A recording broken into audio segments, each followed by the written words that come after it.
নেপালে দুর্নীতিবিরোধী জেনজি আন্দোলনের নেপথ্যের মুখ এখন উন্মোচিত। প্রাক্তন ডিজে, বর্তমানে হামি নেপালের প্রতিষ্ঠাতা ৩৬ বছরের সুধন গুরুং।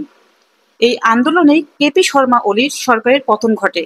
সহিংসতায় প্রাণ হারান অন্তত ৭২ জন, আহত হন ১,০০০-এর বেশি।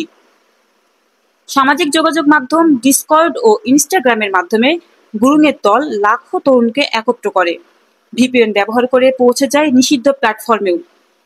গুজব খণ্ডন থেকে শুরু করে হাসপাতালের নম্বর ছড়িয়ে দেওয়া, আন্দোলনকে সুশৃঙ্খল ও কার্যকর করতে কাজ করেছে হামি নেপাল। ফলে তরুণদের আস্থা বেড়েছে বহুগুণ। গুরুংয়ের প্রভাবেই অন্তর্বর্তী সরকারের নেতৃত্বে এসেছেন সুশীলা কার্কি, নেপালের প্রথম নারী অন্তর্বর্তী প্রধানমন্ত্রী।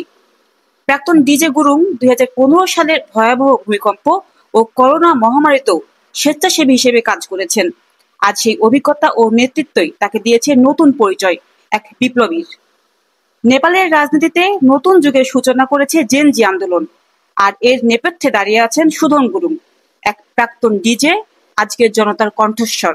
আন্তর্জাতিক ডেস্ক, জান্নাতুল জান্নাত, জেড টিভি বাংলা।